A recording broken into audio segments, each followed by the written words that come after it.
AJ? Yeah, there we go. How's it? Can you hear me? Yeah. What's happening, Mikey?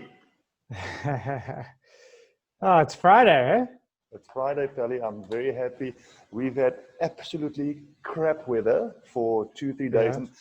but I absolutely have to say that I can't complain because we've had an unbelievable winter. The whole winter, like it's just been surfing has been incredible, and then the last few days have been bad. So we can't complain. But today is nice. Okay. Awesome. Are you in Josie? How's the setup here? Yeah, very good. I've Thanks. actually got a bit of light more from this side than that side. Is that okay? It's your best side. Yeah. Are we recording already? Yeah, we're going. Okay. Where are you? In Joburg, in Bryanston. And how's your body feeling? It's not too bad, actually. Quite surprising. I've definitely felt worse even after a marathon, which obviously, because it's shorter, you can run harder. Yeah. And yeah, I didn't have it during the run, but post run, I get it's not pins and needles, but it's almost like a numb sensation. Yeah. On my legs. So if I run my fingers on my legs, I can't exactly feel that sensation 100%. Right. Wow. Which has got something to do with the nerves in your lower back. So. Jeepers. And how long has that been? Long? Well, I've had that since the run. So since when did I finish? Saturday evening. Probably since I woke up on Sunday morning. So I did listen, this is why I would love to talk to you about running, because I'm not a good runner. I've obviously played a bit of rugby, but I've done 2 half marathons. The last one was about 2.5 years ago, the Deloitte, which was I really enjoyed it, but I didn't train hard enough. And then I think I overdid it a little bit the last week before the run, and something in my back, I felt something in my hamstring actually, by my bum into my hamstring. And I thought, okay, I'm going to do the race anyway. And I did the race. And for 2 years, I'll say a year and a half, for a year and a half afterwards, I had some referral from my lower back, down my hamstring, down my calf, and sometimes even under my foot. And at one stage, it got to a space where there was 2-3 months where when I walk, I had I think they call it lame leg. Where drop foot. Drop foot. There you go, drop foot. Yeah. Your toe drags sometimes. It was a horrible space, but anyway, long story short, I managed to just leave it. I didn't run. Now I'm back to like running again. But okay. Sorry, I want to talk about the race you've done now the last 2 weeks ago. What was that? The Carcliff 100 miler. So 100 miler is, what is 100 miles? So how many kilometers is that? 161 k's, yeah. So that's double the Comrades. Yeah, just under, but roughly speaking, it's double, yeah.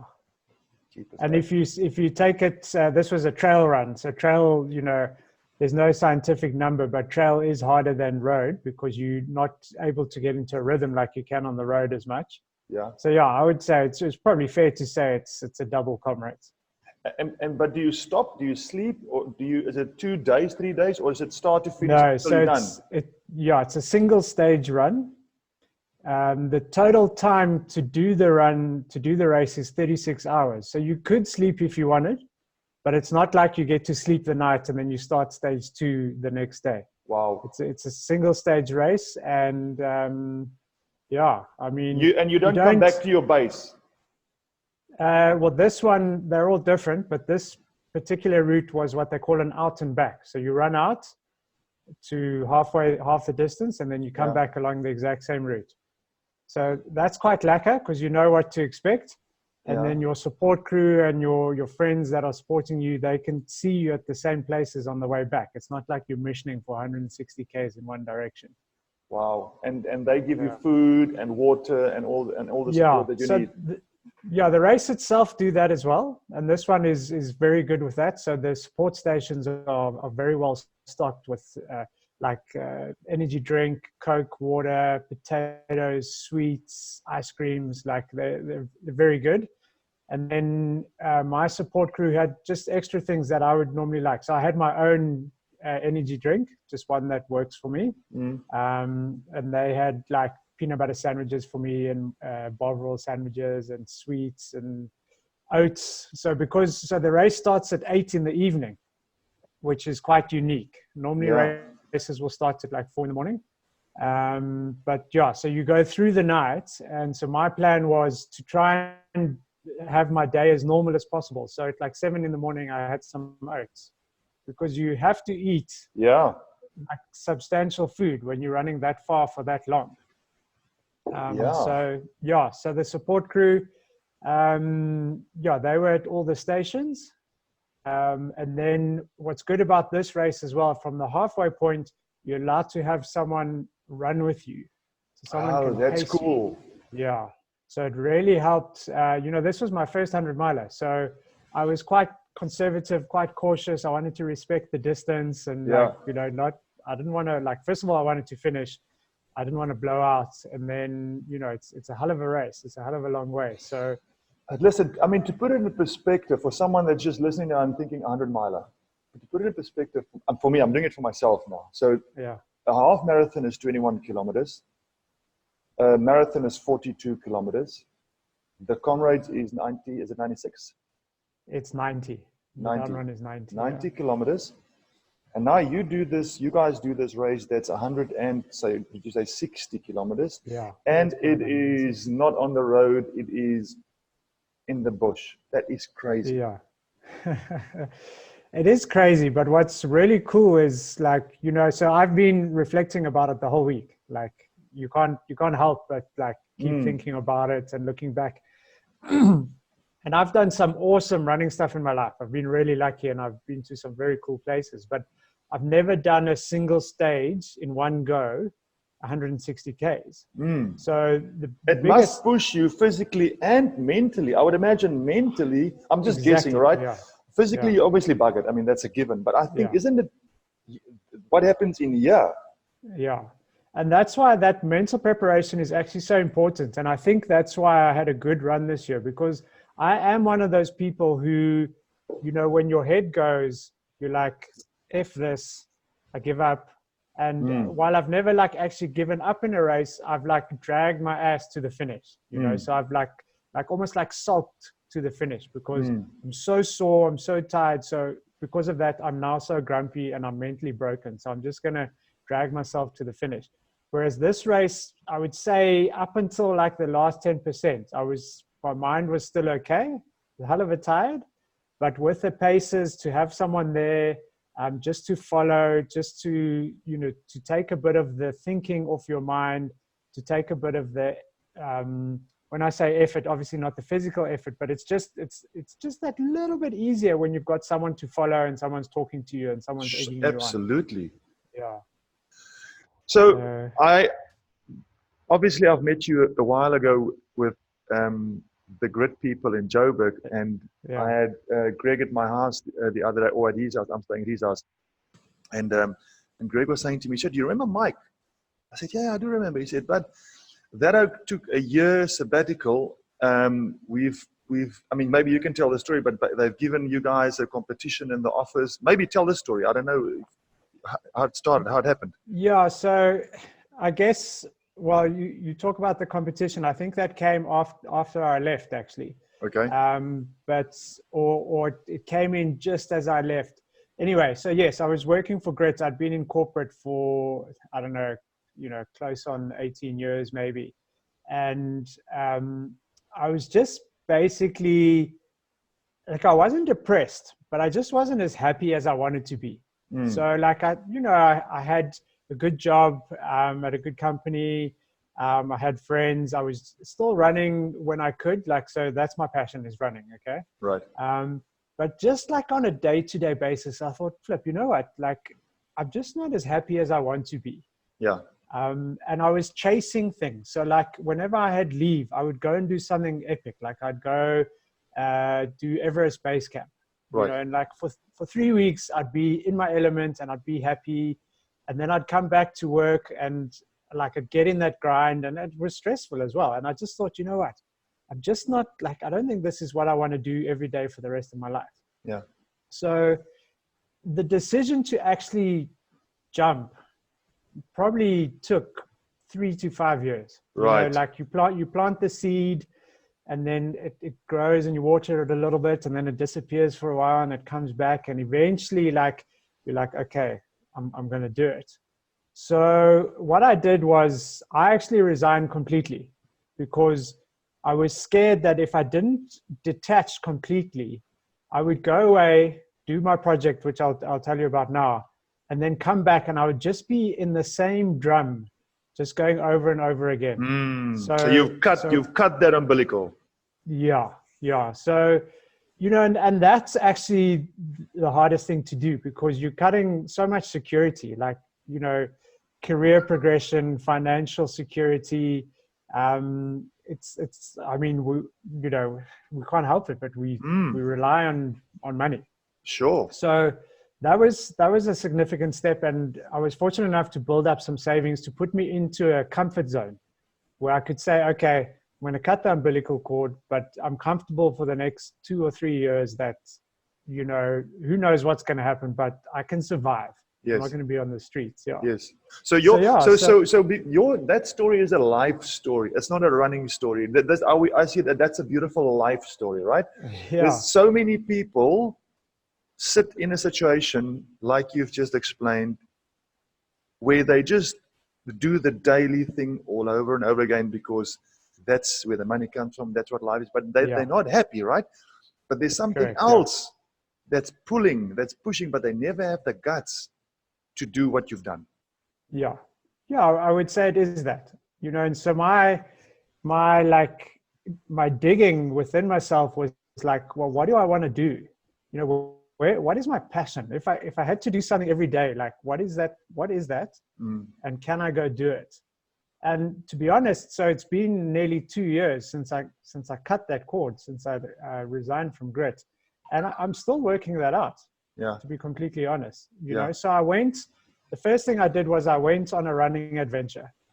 It was something I'd always wanted to do. I went to Patagonia in South America, and I did a 1,200K running project where 1,200. My gosh. Yeah. I found an amazing route through Patagonia that it was an obvious route that had a start and a finish point, and there was literally only one road, and it's kind of like a traveler's road as well. So there's like people are hitchhiking, they're in their camper vans and bicycles and motorbikes. So it's you know, it was very much an obvious route that was safe, and I could do it independently. But why Patagonia? Why Patagonia? Okay, so Patagonia came across my radar maybe 10 years before as a travel destination. Okay. So if you've ever seen pictures about Patagonia, it's incredibly beautiful. Yes. You know, it's like mountains and rivers and snow, and it's very raw. There's very little human presence in the greater Patagonia. So It's incredibly beautiful. And I was just like, I want to travel there one day. Yeah. And then, so as things were bubbling away in my mind, and I wanted to do a running project, I merged the two. I thought, well, let me go to Patagonia. And someone told me about this route called the Carretera Austral, which is the route I mentioned earlier. Okay. And it goes into the deep heart of Patagonia, and like the very end, like it's a one-way road. Like the only way to get out is to come back, you know. And the road was only finished in 1999. And it's still, most of it's still dirt. So it's that kind of wild out there, away from like the tourists. Look, there are some tourist hotspots because it's so beautiful. You can't get away from that. But just the location is just phenomenal. So I'm going to butt in as we go, because I've got questions to understand. So you leave at the one end, and now you've got, you know, the road at least, but now you need food and water. And there's only two of you. Was it only you or two people? There were two of us in the end. So what happened was, when I started planning, I went to some people who I thought might like to join.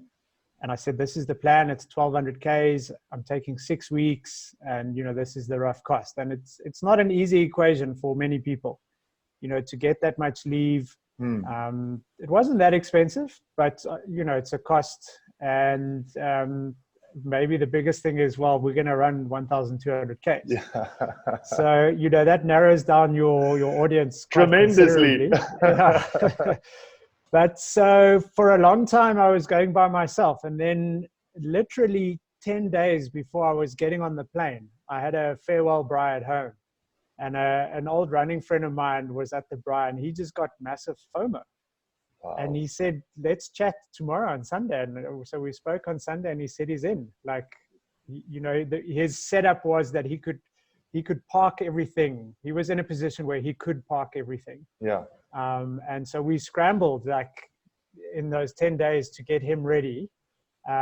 His flight cost twice as much as mine because obviously we were now only 10 days out. And then, so this friend of mine, Roger, joined. And so we scrambled around to get everything ready. And then you asked, I needed food and all of that. So how did I go about supporting myself? So the short story is I had a jogging stroller that you would normally put a child in that you push. So you normally have a baby inside and you run with this. Okay. Yeah. So it's a Thule stroller, and they purpose made for running off-road as well. Like it has suspension.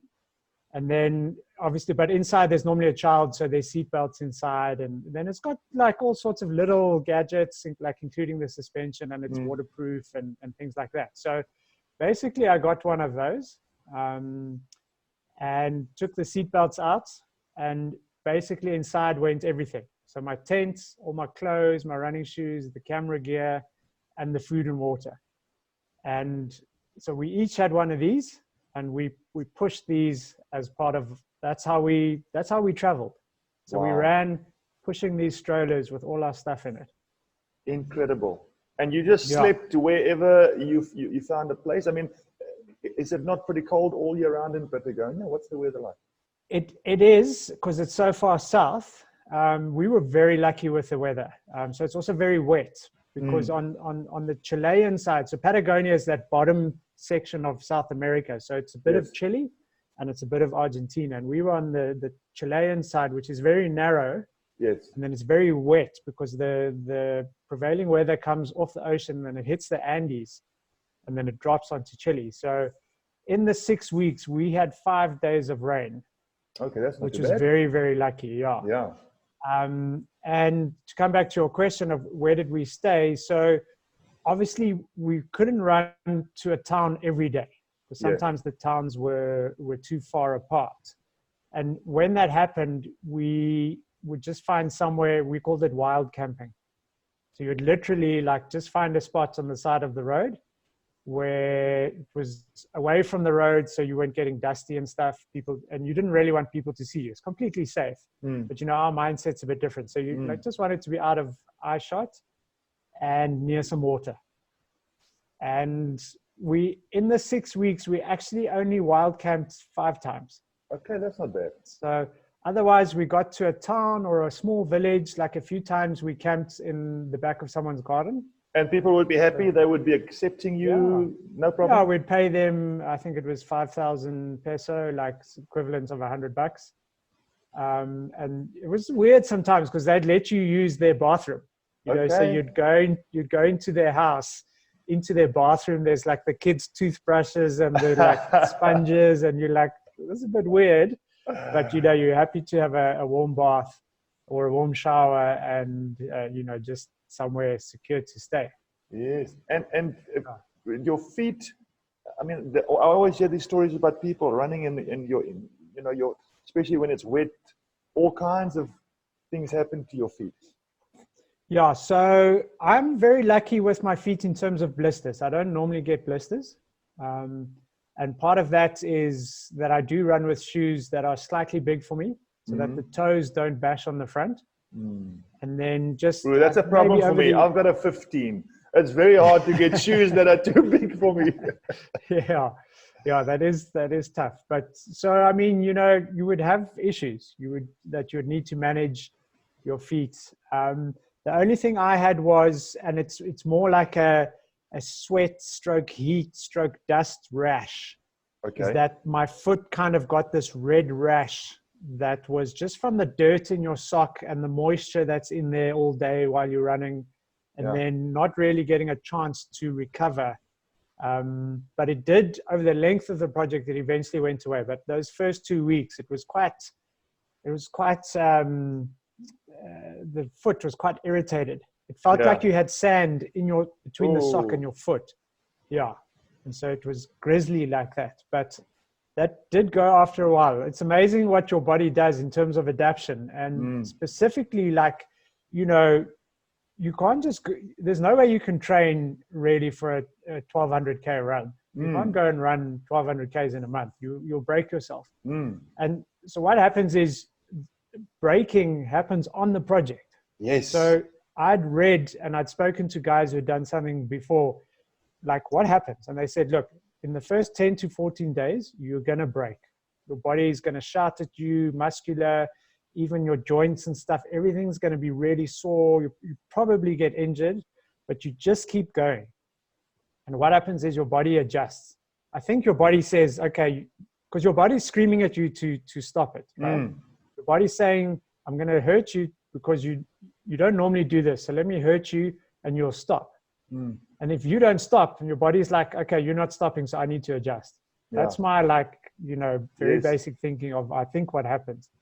And AJ, I cannot tell you how strong we got from 3 weeks on. We became not superhuman, but, you know, at the end of it, we were running 50Ks a day. Wow. Pushing these strollers. And, you know, yes, we'd be tired, but we'd get up the next day and we'd whack out another 40 or 45Ks. Yeah. And look, we had the whole day to do it. It was never a race. So you're doing it in a more relaxed fashion. But, you know, to run 50Ks, like, that's the back end. So we averaged 36. That was at the end of the project, when we looked back, we averaged 36Ks. Over the whole period.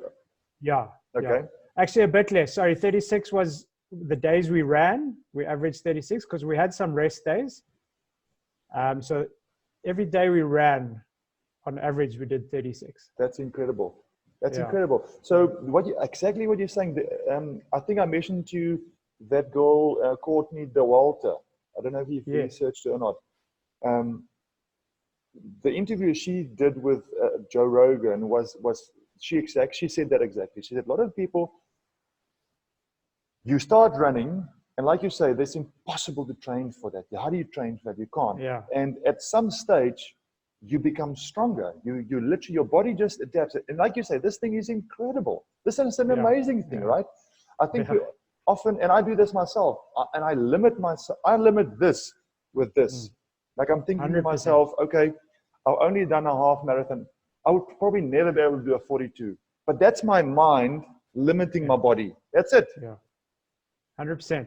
And to come full circle then to take on 100-miler, it's like, so all I can think of this week is like, wow, I'm capable of running 160Ks in one go. Yeah. You know, what's next? Or what else am I capable of? Yes. And it's exactly that. It's a cliche. It's a massive cliche, but it's so true. Like, our minds, ourselves, are the only limit to what we can do. Correct. And it's not that everyone needs to go around 160Ks, but if you're doing park runs, there's nothing stopping you from stepping it up over a few months to a marathon. Yeah. This is the thing. It's not only about running. This is a life story for me. Again, I said this is a life story. It's about, in anything in life. I've experienced this in business now. For a long time in business, I've been limiting myself, kind of saying, okay, well, you are now in your 30s, or, well, I'm now in my 40s, but when I was in my 30s, when I retired, I was saying, it's going to be hard for you. It's going to be hard for you. You're not a businessman.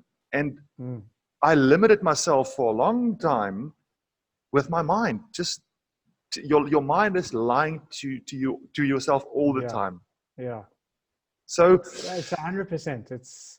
And the thing, like, people say to me, you know, like having a similar discussion with other people, and they're like, well, like, what's your, you know, what advice would you give? And for me, it's that Nike slogan, just do it. Yeah.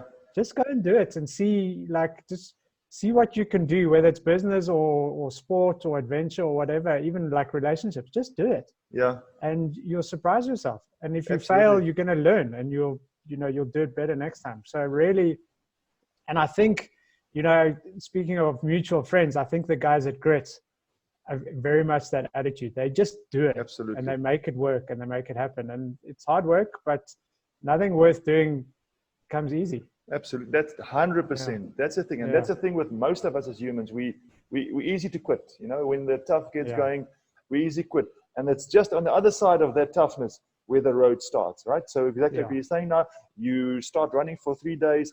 The minute you don't want to go anymore, it's just beyond that when it starts getting easy. Well, that's the story. So you guys also did something else. I read on your website, you did a run from, is it from Pietermaritzburg to Cape Town or Cape Town to Pietermaritzburg? Yeah, Cape Town to Pietermaritzburg.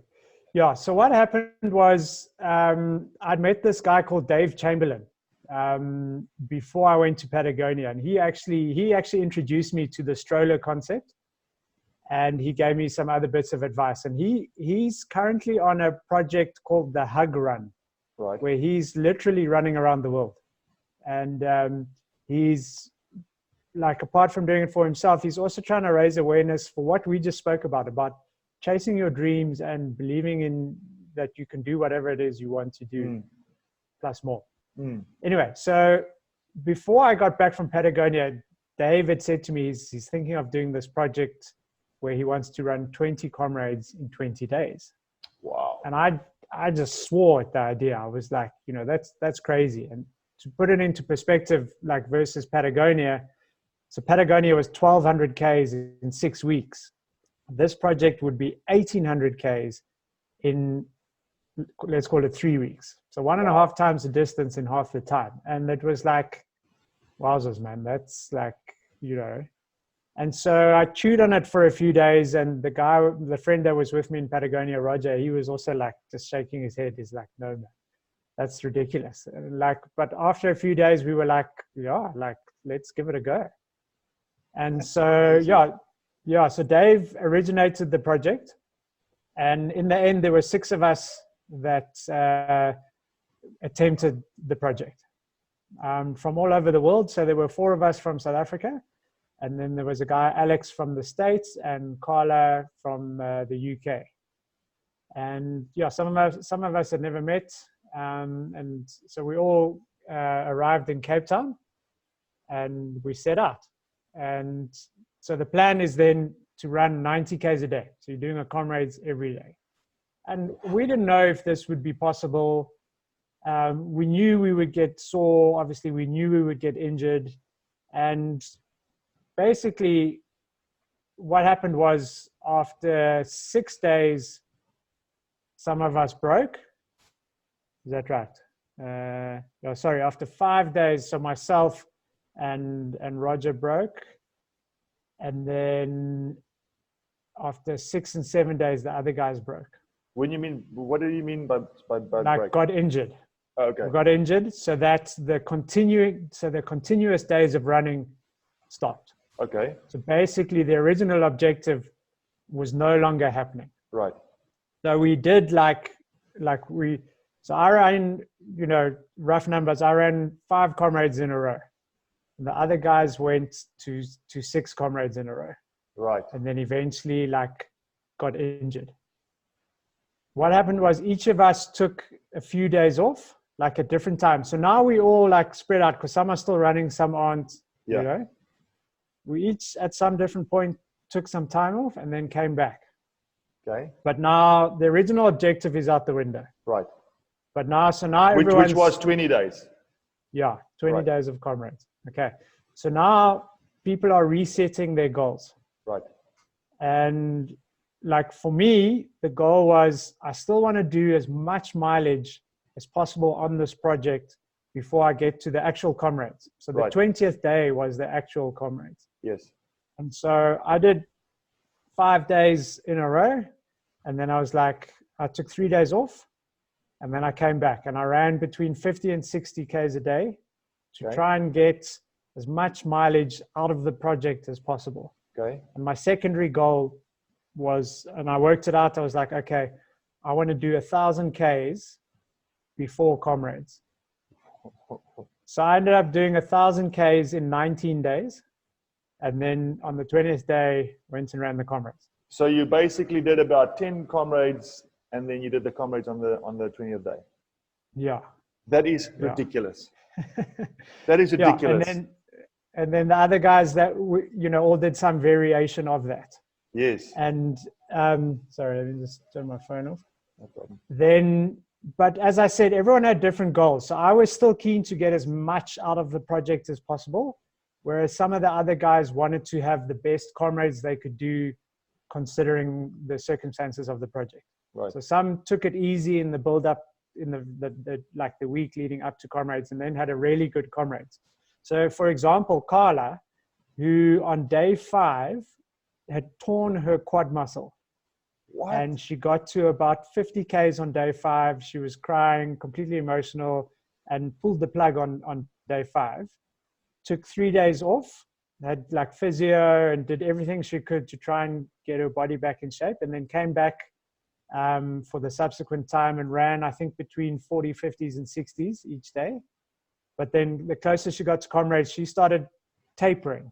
Right. You know that term where you reduce the mileage before the event. Right. You're giving your body a chance to rest. Sure. So that was her approach. And then she went and came 9th. Wow. At Comrades, yeah. 9th That's lady. Incredible. And what was the Gold best medal. before? I think for a down run, she'd run, I think, like a 7.5 hour, like a 22nd or 20 something position. Okay. And then, this year she smashed it. I mean, she came in 9th. That again shows you, that she got fitter again. She got fitter and managed it before. Wow. And we all had, so unfortunately the one guy didn't start Comrades because I think he got a stress fracture in his ankle. Right. But the rest of us, so I didn't have my fastest run, but I had my most comfortable Comrades by a mile. It was the easiest Comrades that I've run. Roger, the guy who came with me to Patagonia, who was, sorry, I didn't mention, was also on the project, the Comrades project. Right. He ran a PB by an hour and a half. Wow. Kurt, he ran a Bull Rowan, which is a sub 9-hour marathon, and he missed his PB by 7 minutes. So still a phenomenal run. Yes. And Kurt took some serious damage on the project, so it was quite an amazing run. And then Carla, just blew everyone away. Like to finish 9th, it's just an incredible story. Like considering where she was 15 days before. Yes. She could hardly walk, never mind run. Wow. So that's inspiring stuff, Mike, man. Geez, I mean, the numbers is almost too big for the mind to. I mean, like again, I haven't run a lot, but for someone that hasn't run it, I'm sure this doesn't make sense. But just for me, having done a 21, these numbers are astronomical. It's crazy. Yeah, it is. I always say to people, it's relative. So if you train for a 5K, you can do a 5K. Yes. If you're going to run a marathon, you do need to train for a marathon. But if you do the training, you will run the marathon. You'll finish it. And so that relative training versus goal, obviously, the higher it goes, it does get a bit more difficult to train, for example, for a 100-miler. You'll never go and run 160 Ks in training. And for those kind of projects, this is what's, so we didn't achieve the original objective of the project, the Comrades project, but we learned so much. We learned how is my body going to react and what happens when it breaks down and how do I come back and what do we do differently next time? So I don't doubt for a second that 20 Comrades in 20 days is possible. And someone will do it, if not me. Yeah. Are you guys going to give it another go? Look, the other guys, we haven't really spoken about it. Carla is now actually running as an elite. Okay. So she's doing, she's running professionally. So for her to do that kind of project wouldn't happen as long as she's competing. Right. I think Roger would be keen. Dave's still doing crazy long runs. I think he wants to go run around Australia. Okay. Kurt, I think Kurt's hard as nails. I'm pretty sure he would probably give it another bash. And Alex, who's now back in the US, I haven't spoken to him telephonically since the project. But Right. you know, these, like, when we came together, you look around the room and you're like, we are 6 crazy people. You're like, Definitely. but you've obviously all got that mindset. So it wouldn't surprise me at all if any one of the 6 wanted to do it again. Yeah. What is your next biggest thing? Or Yeah, funny enough, AJ, I don't actually have anything on the cards apart from, you know, maybe the usual stuff like Comrades next year, yeah. and the races that go with it. On the weekend when I was doing the 100-miler, I was like, I won't do another one of these.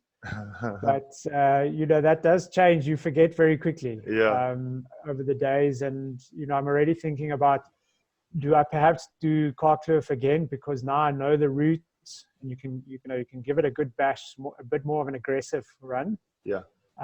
Or do you do another one? Because there are a few now in South Africa. So do you go and experience something different, see something different?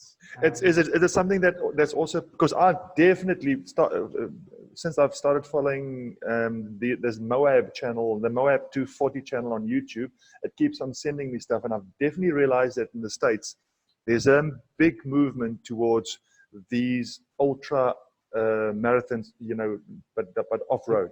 It's a big thing. Exactly. Yeah, extreme ultras. Yeah. And so is that the Moab 200? I think the Moab 240, I think. Okay. Or 200. Yeah, could be 200. There's a guy, South African guy, Benny Roo. He'd be a good person to interview. He's a machine. He's like Really? the Terminator, the running Terminator. That's crazy. He's going to do that.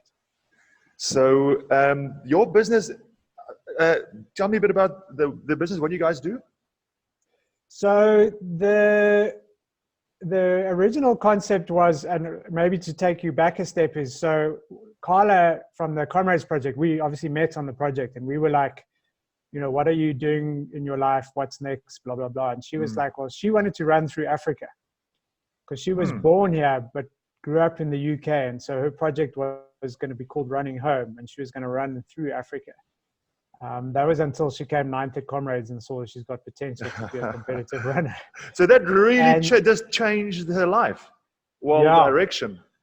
Exactly. Like, you know, and then Carla and I got together. So that was the second thing that completely are you guys changed. Together? Yeah. Okay. All right. Okay. So, yeah. So we, you know, I've met at the project, and after we got together, and then there was obviously I'll use the word love, the love side. Yes, you can. Also yes, you can. Was like, well, what do you want to do? Like, what's next? And it was like, well, we both said we want to take people on running adventures. Yes. You know, so we're like, okay, cool. Well, let's start something.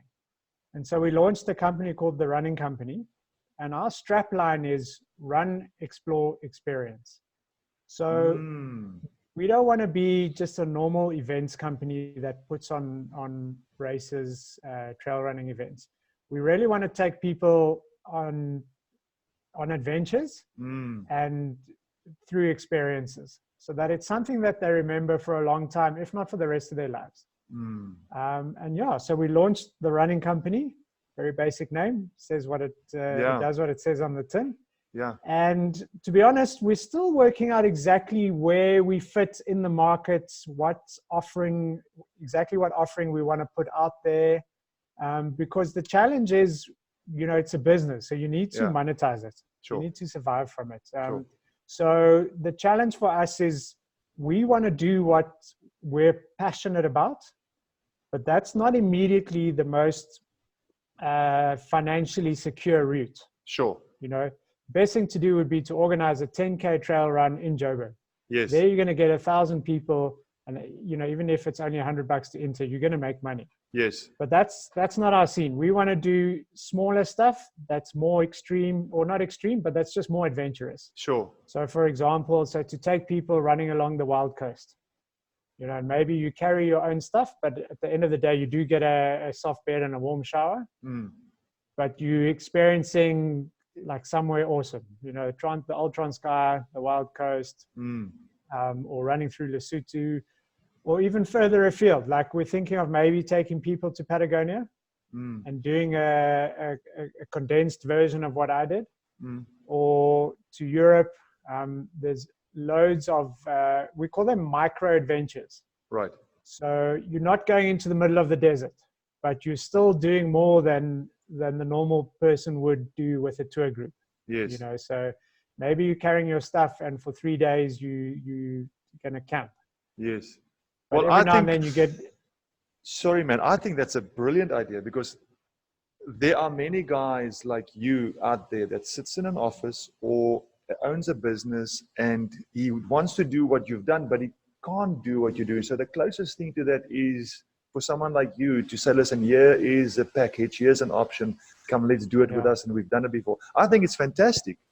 Yeah, good. Well, we'll send you the link. Well, you won't have me on there, but okay, I'll tell the people, I'll tell my mates. Yeah. No, listen, thanks for chatting, man, Mikey. This is amazing. When Greggy said to me I must talk to you, I thought, no, that's fantastic, because just for my limited experience of running and understanding, like, it's not an easy thing. So I thought, yes, let me have a chat and see how everything is going. Well, the other thing I must mention just quickly, we, as part of the company, we also launched a monthly event called Adventure Tales. Okay. And it's an evening event where we host an adventurer, so a guest speaker. Okay. And they come and talk about the awesome adventures that they've done. And the purpose of the evening is to inspire people, everyday people, just to get out and do more, no matter how big or small the adventure. You know, it's just like, look what people are doing out there all the time. And so we do have some professional adventurers speaking, but we also have everyday people who've got day jobs who, similar to my story, decided, okay, they're going to take a sabbatical and they're going to cycle. So our last guest speaker was a husband and wife. They cycled from Joburg to Kilimanjaro.